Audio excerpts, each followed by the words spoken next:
My name is Lee. I'm going to start that again. Hi, everyone. My name is Lee Merriweather, and I'm a proud AARP Houston volunteer. Thank you again for joining us today. As you may know, AARP is the nation's largest nonprofit, nonpartisan organization dedicated to empowering people 50 and older to choose how they live as they age. AARP Houston is dedicated to providing resources and information to those caring for a friend or for a loved one. And with over 3.4 million caregivers in Texas alone, AARP Houston is proud to sponsor Mindful Mondays, a caregiver series in partnership with Caregiver Wellness. You can go to aarp.org/caregiving to download your Prepare to Care resource guide today. Those resource guides are designed to help develop and implement a caregiving plan for a loved one or for a friend.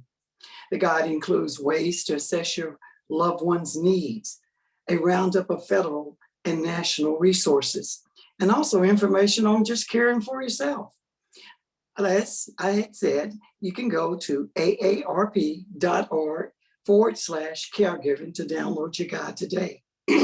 You can also visit aarp.org/Houston for more virtual events and resources in your community. I will put the information in the chat. I'm sorry about my voice. Those allergies are working on me today. Again, thank you for joining us today. And Melissa, I'll turn it over to you. Perfect. All right. Fantastic. Well, thank you, everybody. And if you arrived here a little bit early, I asked if you would add in the chat box where you're zooming in from, and also if there was kind of your go-to as a kid for stress relief.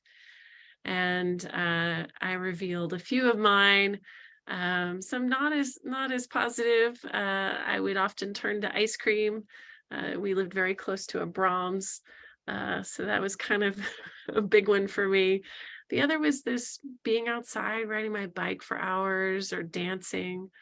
Yeah, a lot of you also had dancing with some of yours, or reading was your escape, outside to play, music, dancing with your sister at your grandmother's 90th.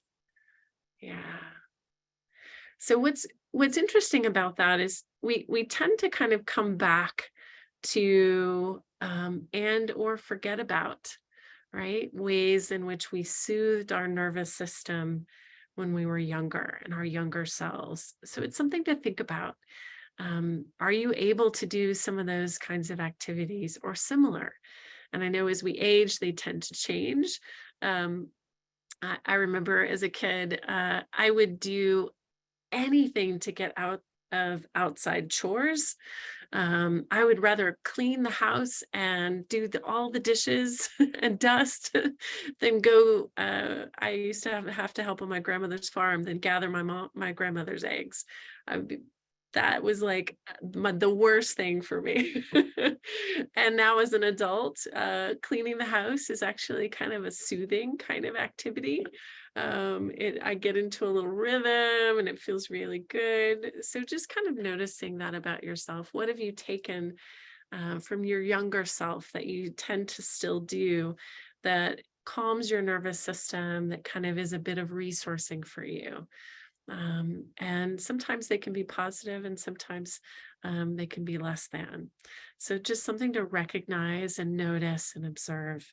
And today, as we dive into the nervous system, we'll actually start just a little bit of a little breathing and resourcing.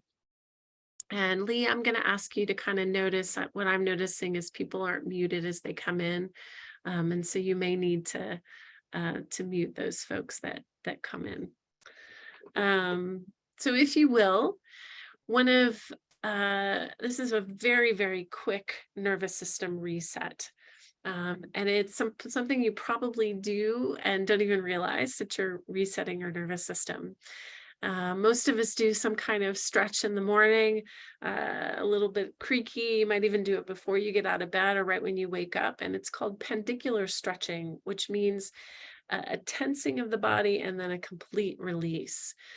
So when I offer something in mindfulness for you, I do make a lot of assumptions on accessibility, being able to move the arms, hands, shoulders, or legs. And if that doesn't apply to you, and you do have some parts of the body are less accessible than others, please make accommodations for what makes sense for you and your body today. I'm going to take my arms and stretch them up and just squeezing my hands and tensing and pressing my feet into the floor and even scrunching my face a little bit. And then releasing all the way.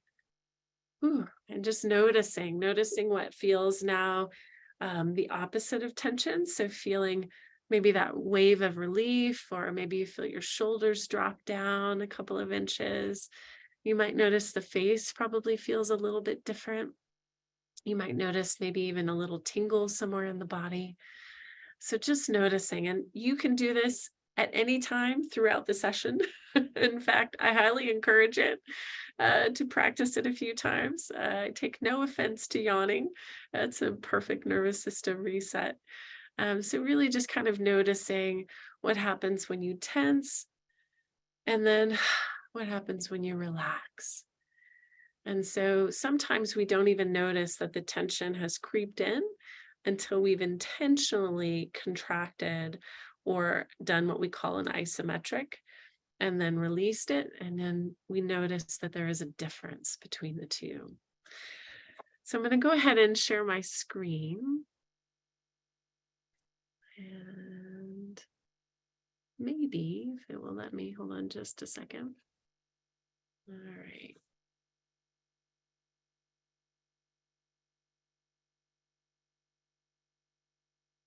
There we go.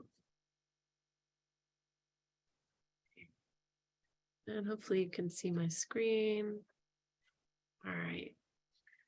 So today we're talking about taming the nervous system, and kind of ways we can kind of come back to that sense of what we call homeostasis, or the ability to self-regulate.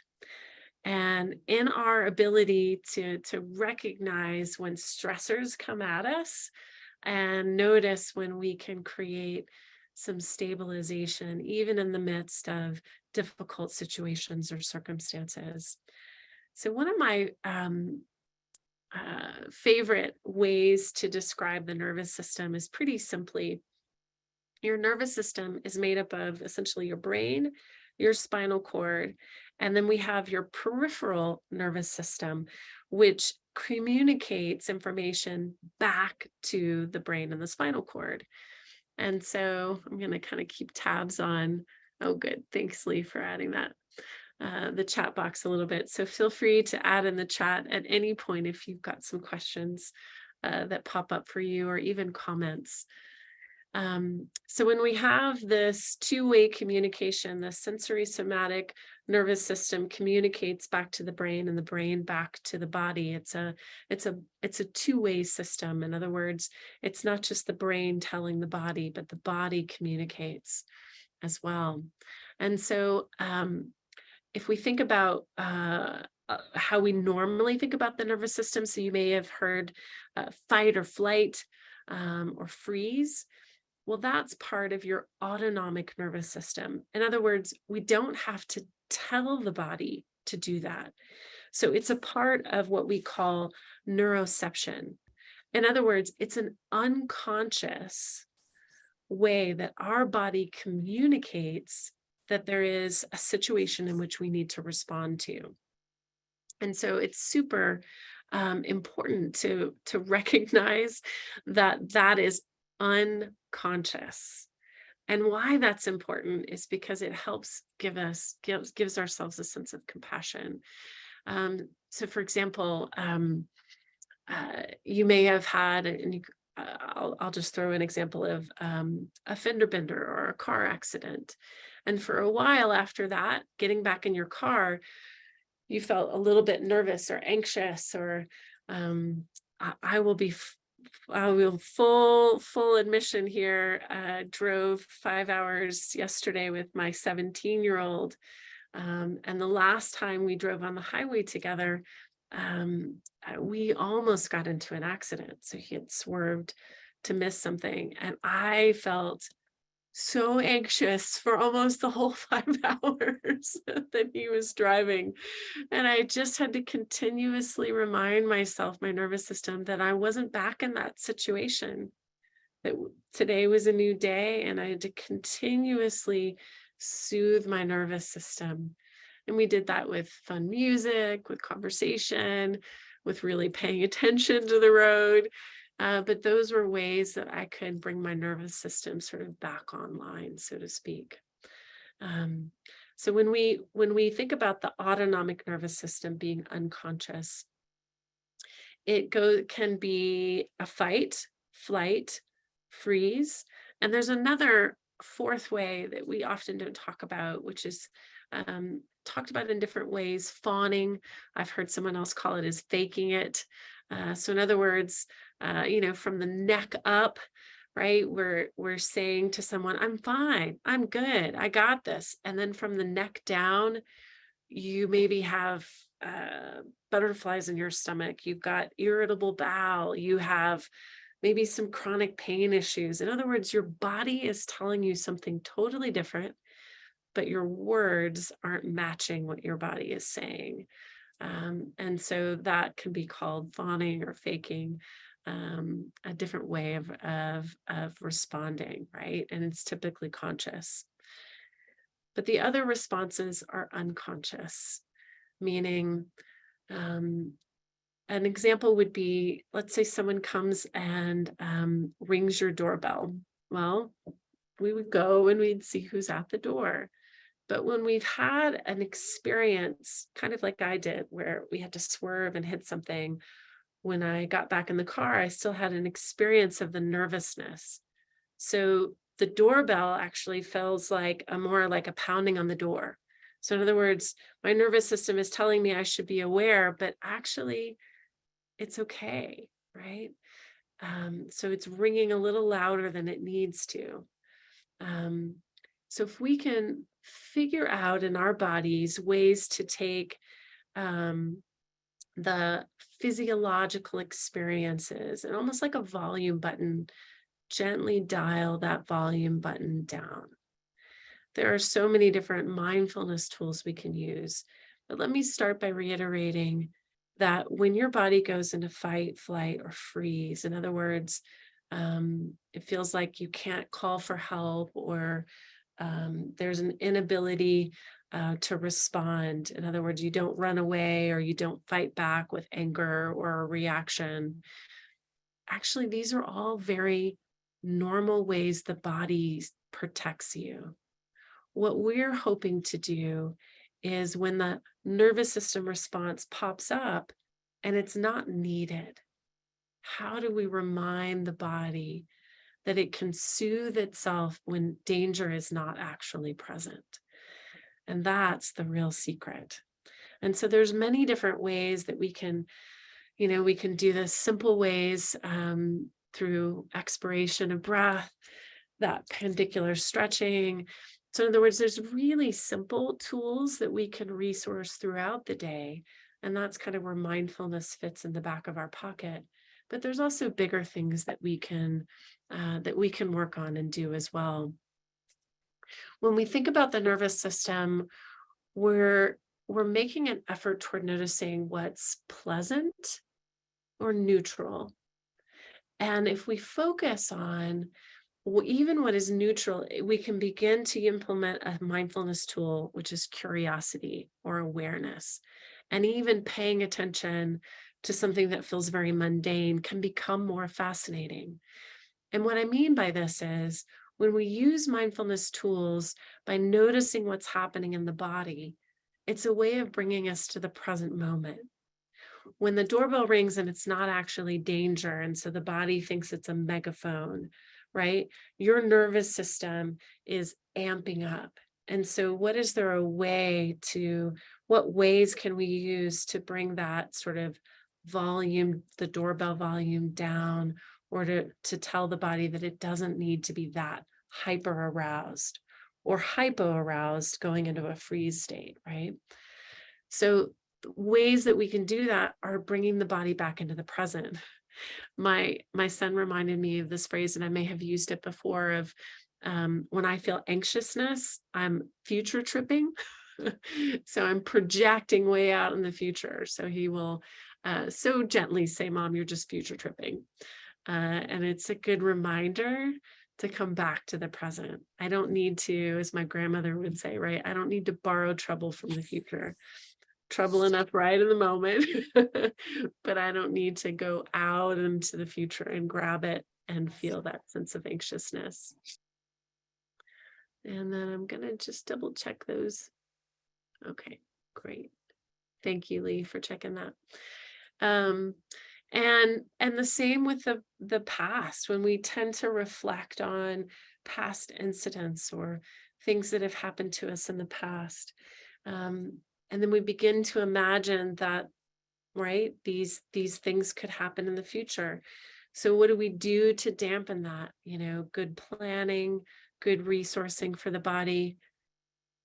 And then we have to let go of control. Probably one of the most challenging things to do as a caregiver, release that control. And so these strategies for bringing our sensations and emotions back online. Oh, I know I'm preaching to the choir here, but everything, I can't tell you, there isn't a single thing in my life that isn't better with sleep.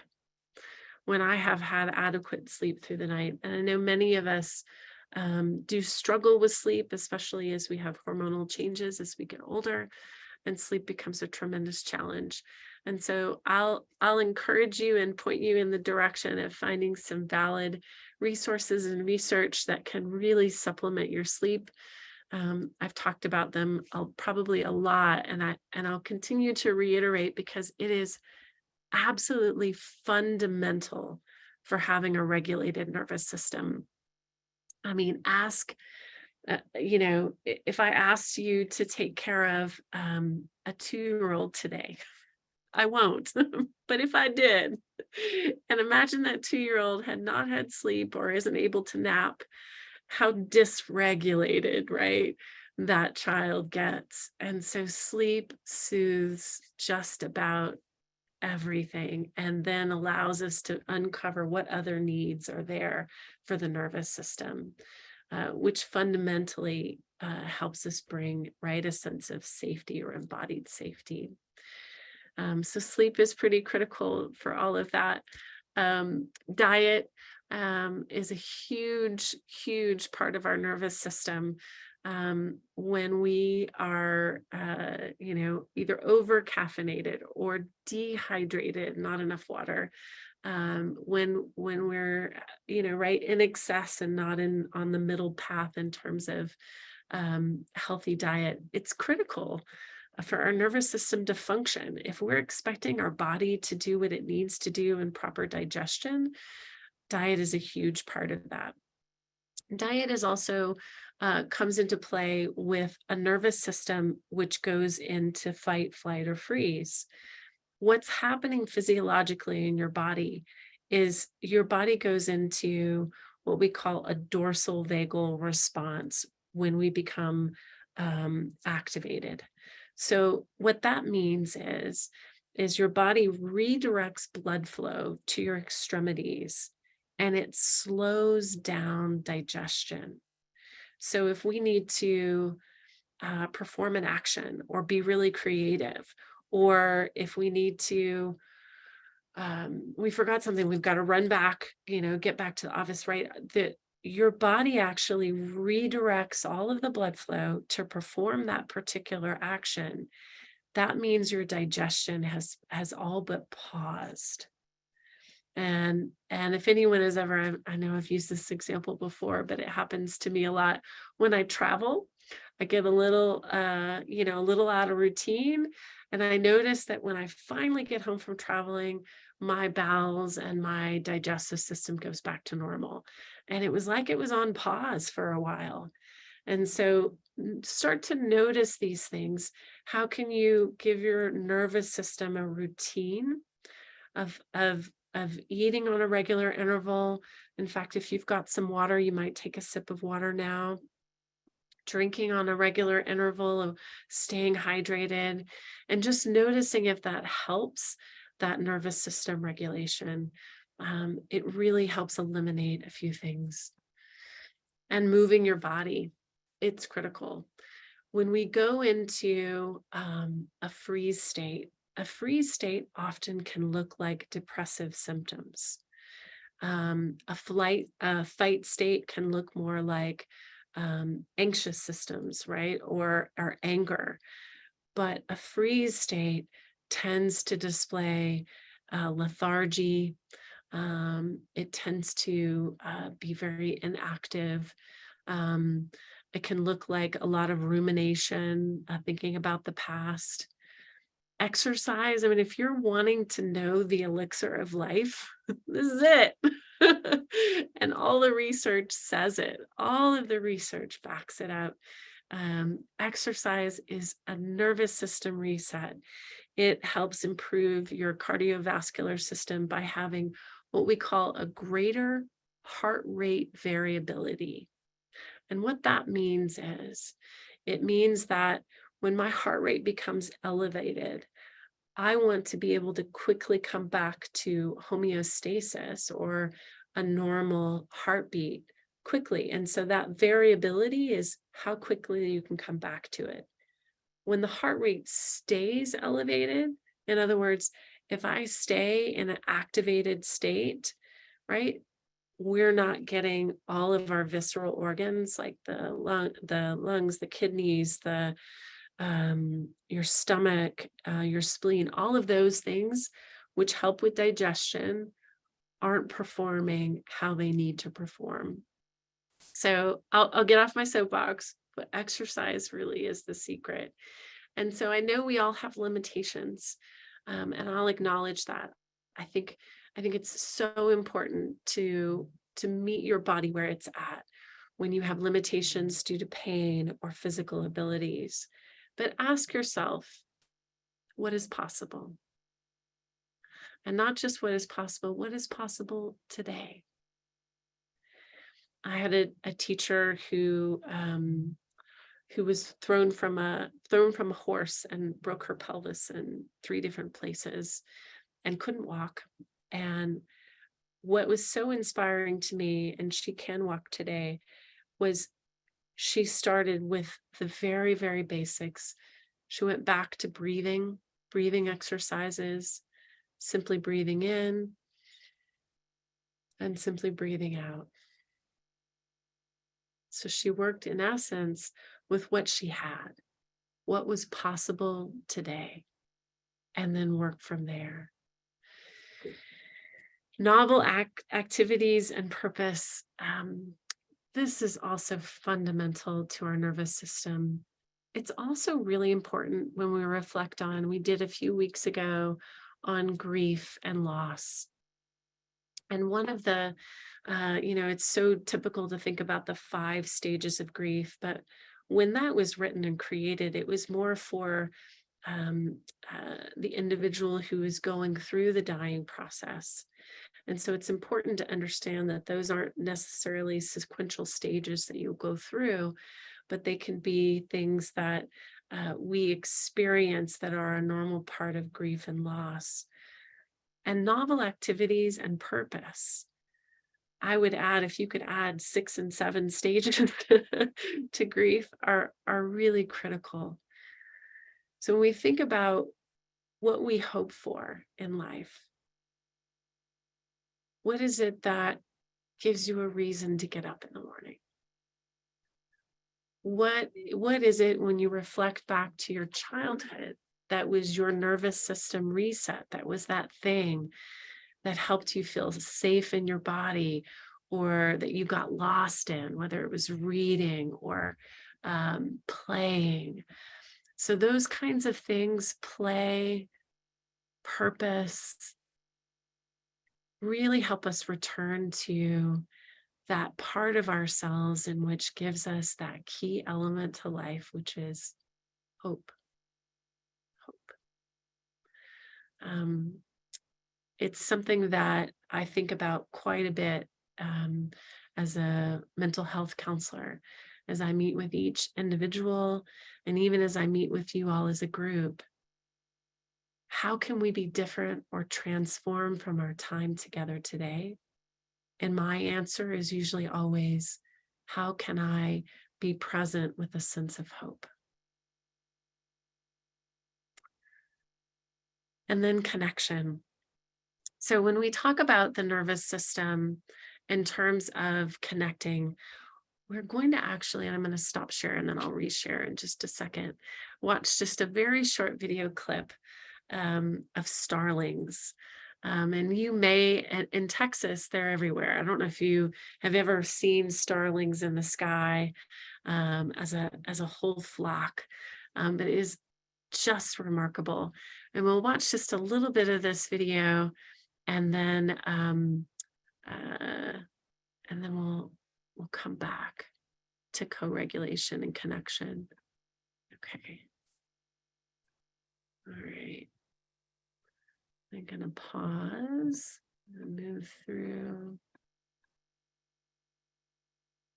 There we go. Okay. And Lee, I'll ask you when I start the video if you're able to see and hear it. So I'll watch for your thumbs up.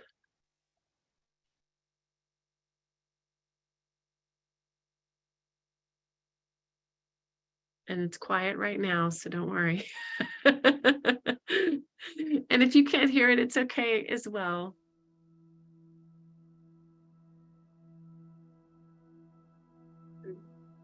There it goes.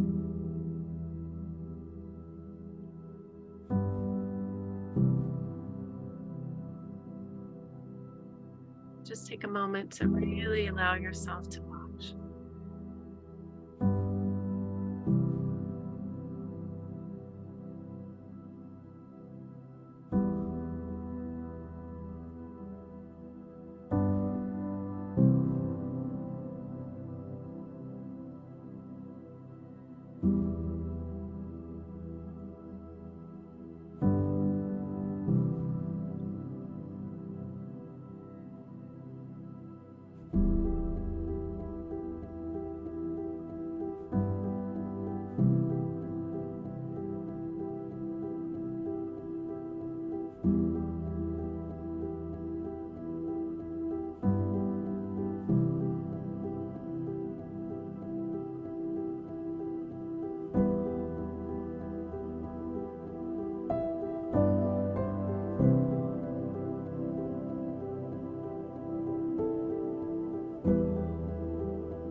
And then take a moment to just simply notice what you notice in the body. You could take your eyes a little off screen or close them if that feels comfortable for you. And just notice. What are you observing in your face and your shoulders?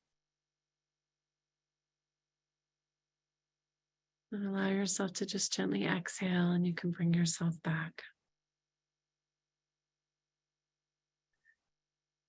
To me, the starlings are one of the miracles of nature. It's like this dance, um, and just utter beauty. Someone put beautiful. If you want to comment on how it made you feel, just to watch that. But what they're doing is actually physics. It's called a critical transition. Um, For example, when water boils and boils out, it turns to gas. If you've ever played Jenga, it's that the blocks stacking on blocks, and you pull a block out, and then eventually it's teetering on just a few blocks. And that moment in which it falls is that critical transition. It goes from harmony to collapse. So critical transitions happen a lot in nature. And the beauty of this is they are essentially flying in a formation as a form of protection. Those that fly in front, actually, the research shows have a higher heart rate than those who fly in back. So they're following. And then when they have their critical transition and they change, usually it's because they spotted maybe food or water, or a bird of prey has come in, and they're changing and moving. And so they're working together and they're co-regulating. The idea that the heart rate of the leader is higher than the ones in the back is really magnificent testimony to this idea of co-regulation.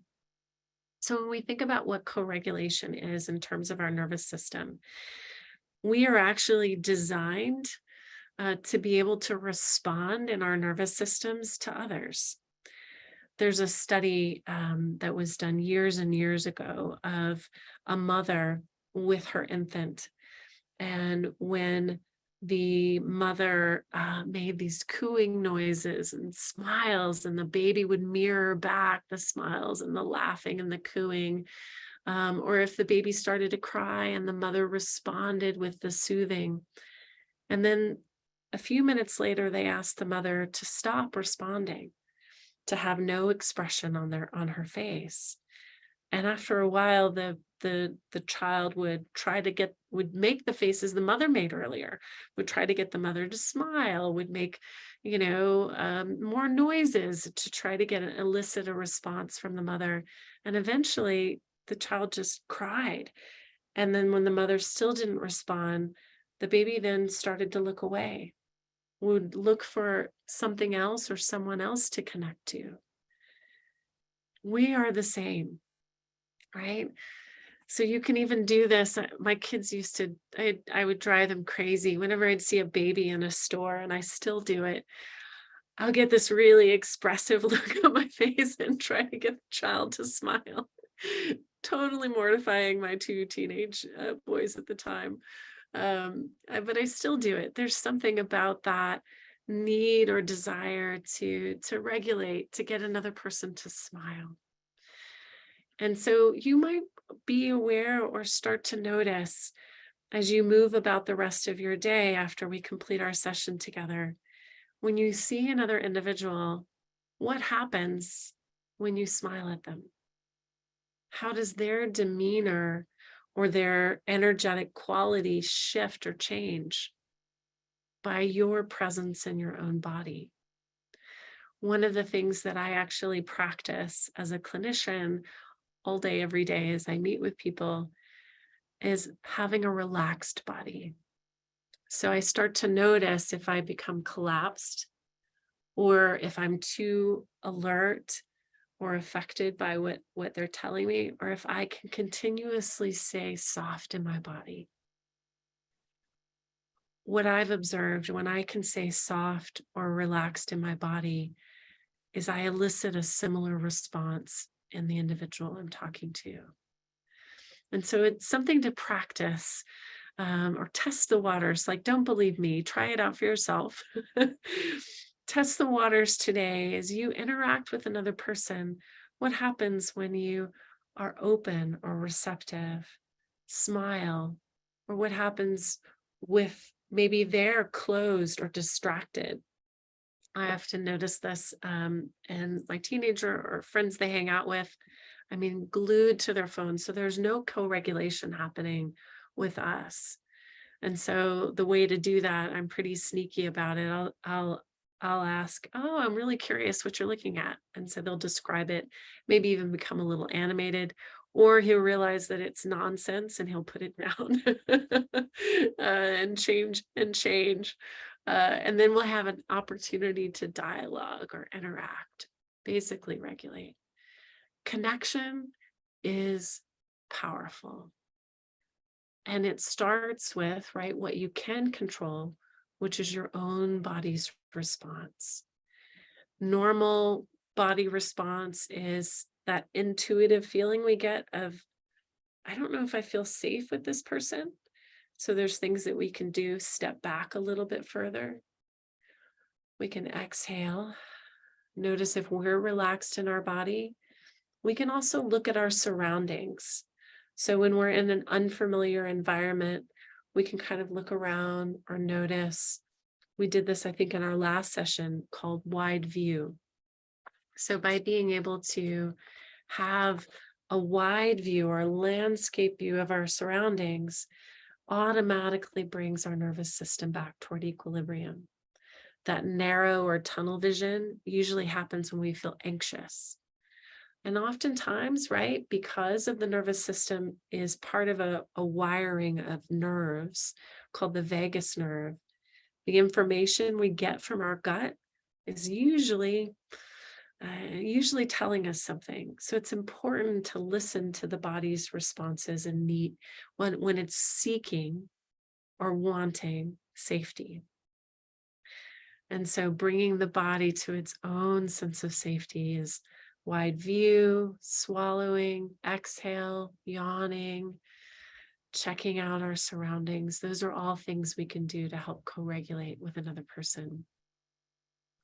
Another thing, I was reading some additional research on connection, and it's so powerful, how powerful it is to touch or to hold someone's hand. In this particular study, the patient went with a family member to a doctor, and they never touched or connected. They spoke to each other. They could offer reassuring words, and they measured heart rate variability. The heart rate variability was, in other words, we want a high heart rate variability, meaning we want to change from an anxious state to a calm state quickly. But the heart rate variability was not as high as when the patient and the family member went and there was touch or connection. And now, of course, we make some assumptions here that that person felt safe with their family member, that there was some embodiment of trust. And I think I would be remiss if I didn't say that, who you're trying to connect with there should be some inherent sense of trust or safety there. But holding the hand, there was higher heart rate variability. In other words, the anxious feelings and symptoms decrease very, very quickly in comparison to no touch at all. So touch can be a really powerful way when it's welcomed or invited. So asking permission gives the other person a sense of autonomy. Would you like me to hold your hand? Or if you're going to soothe someone, is it okay if I put my hand on your shoulder? And that, right, that's disarming in and of itself, because it puts the other person in charge of their body and in charge of their own safety. And so just that acknowledgement, and then if it's welcomed, that gentle touch can be incredibly powerful. A lot of education today and not as many mindfulness exercises. Feel free to type in the chat.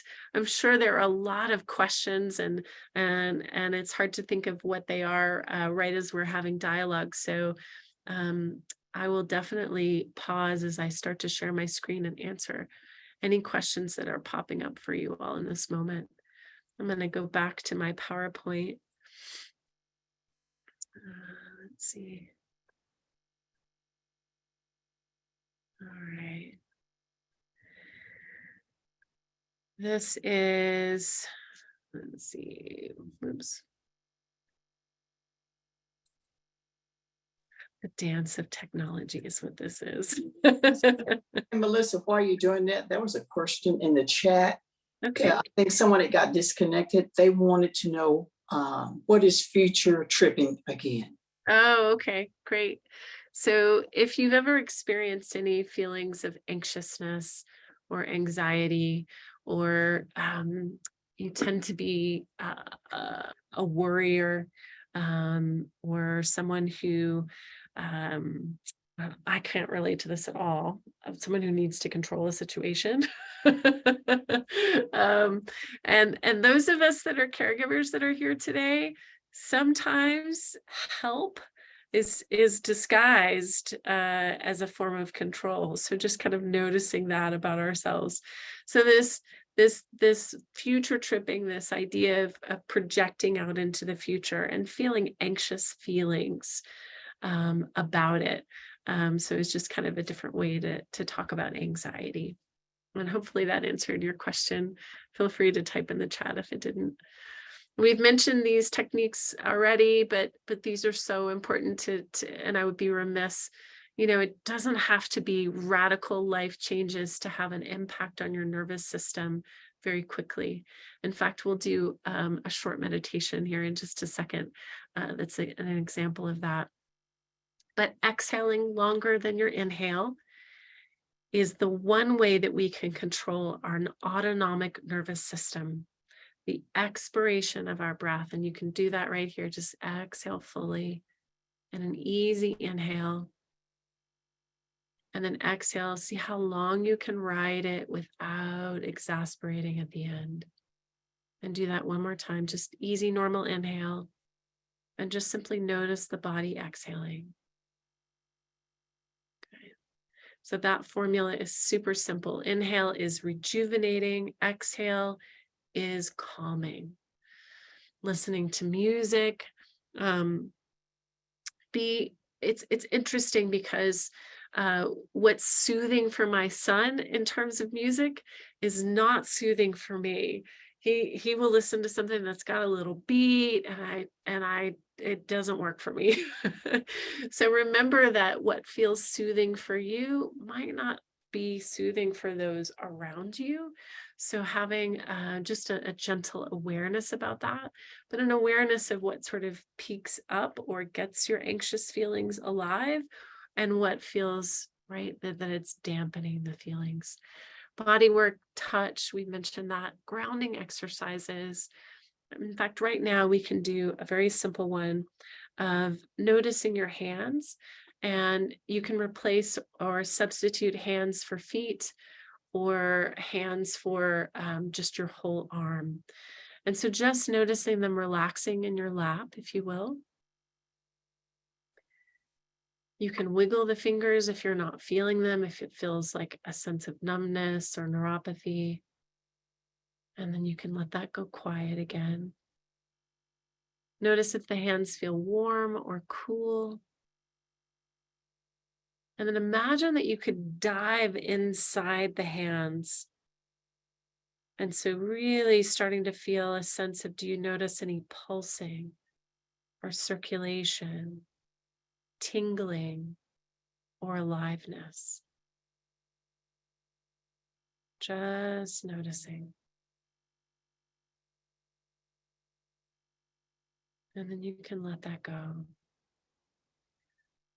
So just by allowing yourself to take just a few moments to feel, this is also called something anchoring.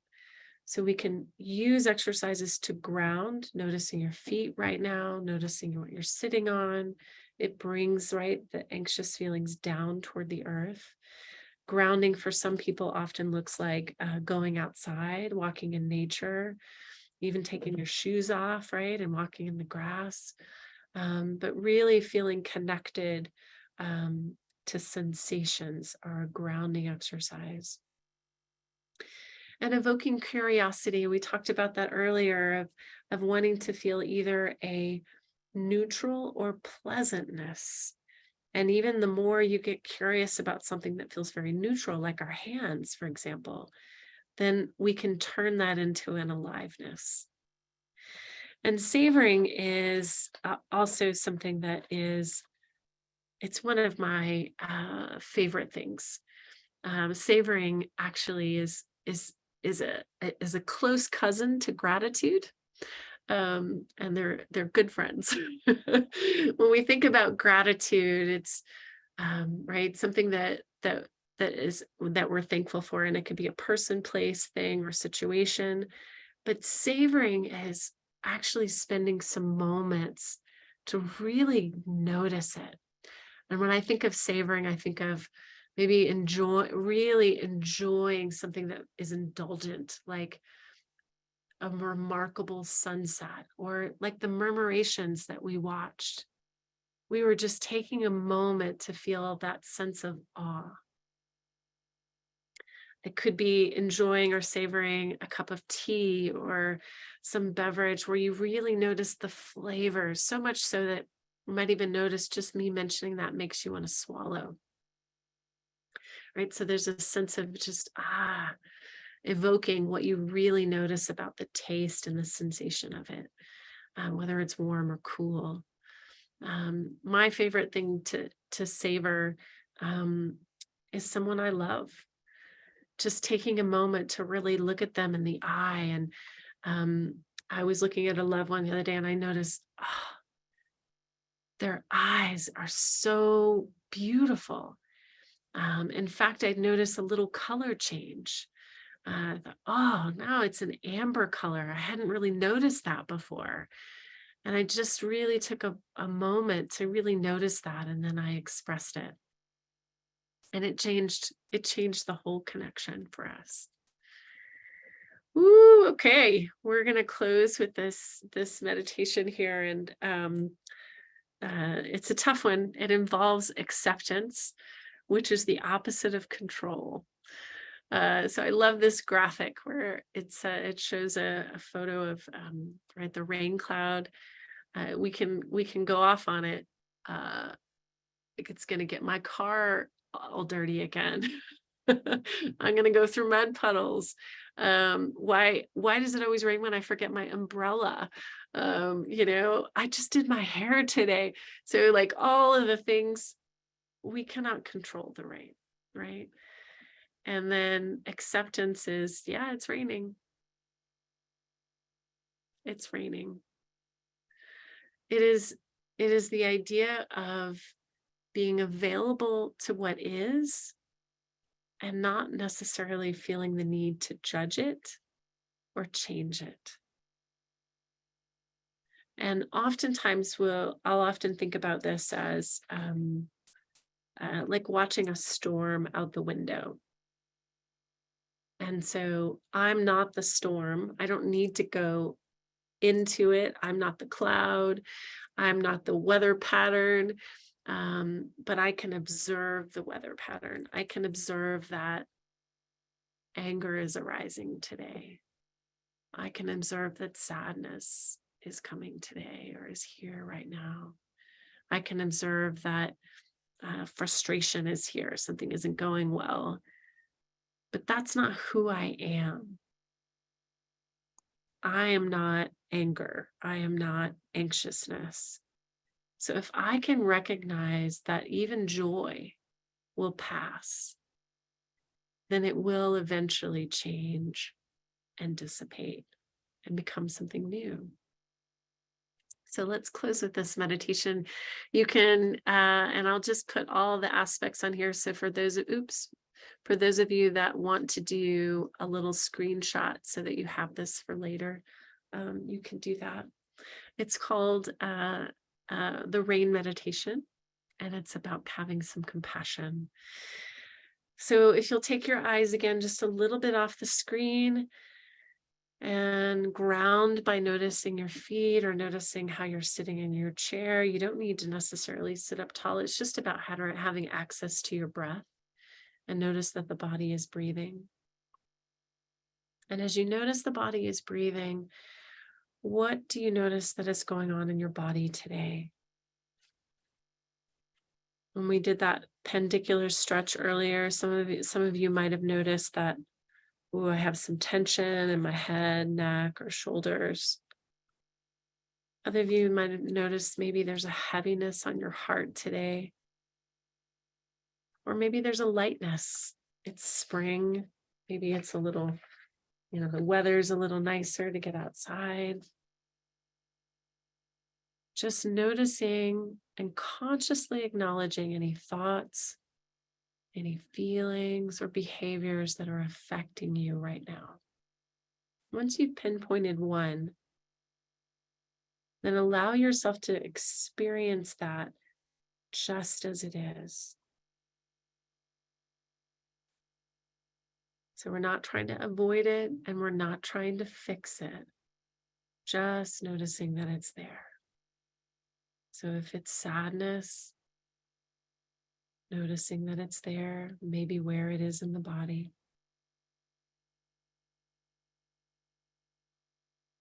And you might mentally whisper to yourself, it's okay. Or one of my favorite phrases is just this, just this.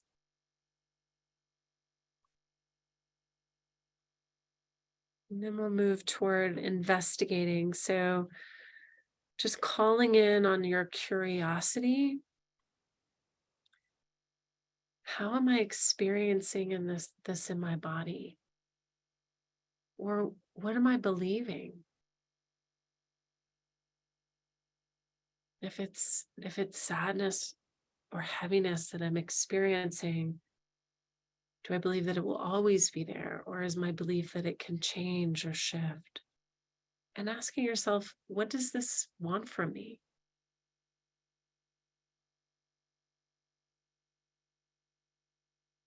So just bringing attention to that felt sense in your body and asking yourself, what is it I want and what is it I need? And then we'll move last to nurturing or compassion. So self-compassion begins to naturally arise in these moments that you recognize that they are happening.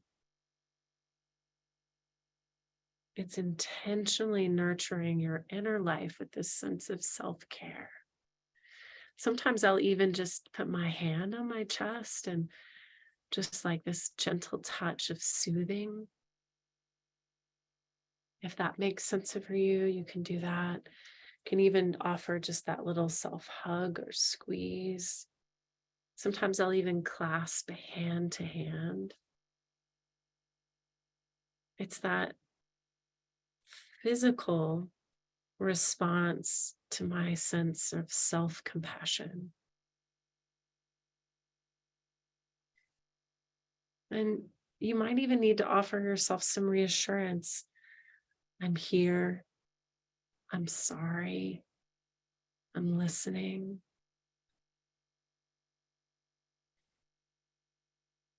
It's not your fault. Or trust in your goodness.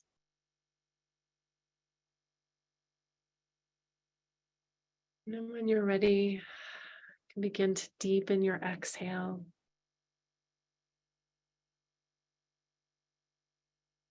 And just recognizing for a moment that you spent some time with whatever was coming up.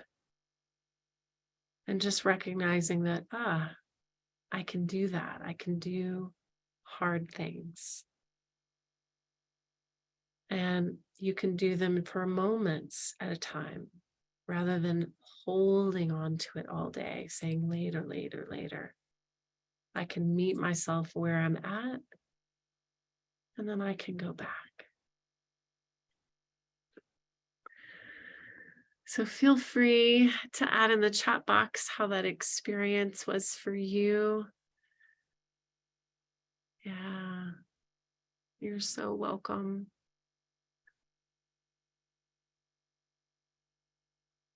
And I know it's hard sometimes to ask questions in a group setting, and I know we all have some, or even just some awareness of maybe some shifting that's happened in our bodies throughout this hour, it's good to acknowledge those, whether you write it down in journal or if you wanted to publicly acknowledge, but really take a moment to transition. You're so welcome. So my suggestion or offering to you, rather than hopping right back into your life, the busyness of the day, allowing yourself to close the screen and take a couple of minutes, either that pendicular stretch, drink some water, stand if you're able to, go outside if you can, or look out a window or look at something beautiful, to really give yourself a moment to integrate. There was a lot that we covered today. And if you could reflect and think of just one thing that you want to be able to put in your pocket with you or in your toolkit, what that one thing might be. Because it's one thing to invest a whole hour in this. It's another thing to be able to recall and decide you want to put it into practice. And the practice, when things are easier, when things are calmer or less stressful, is the secret to practicing when it's a little more stressful, when the doorbell becomes a megaphone. So, all right. So I want to thank everybody for your time. It is such a joy. And I wrote down, let's see, our next date is in 2 weeks. So it's April 24th. And we'll be talking about creating meaningful connections and support. So we're going to go a little bit more on that co-regulation piece and some things that you can do for yourselves. So thank you, everybody. I am so honored to have spent this time with you. And thank you. Melissa, is there a recording of this that we can pull up somewhere? Yeah, that's a great question. I know that AARP is working on that. I do have some sessions on our website, which is caregiver-wellness.com. And there are previous sessions. In fact, I think that we've got a whole prior session of AARP on our website, and you can go to the resources and there's videos there. But once we get the link, if you are on Caregiver Wellness email, I'll be sending out those links. And if you're not, you can go to our website and sign up for that. Thank you. You're welcome, Carol. All right, everybody. Thank you so much for joining us. It is such a gift to be able to spend time with you all. So I look forward to seeing you on April 24th.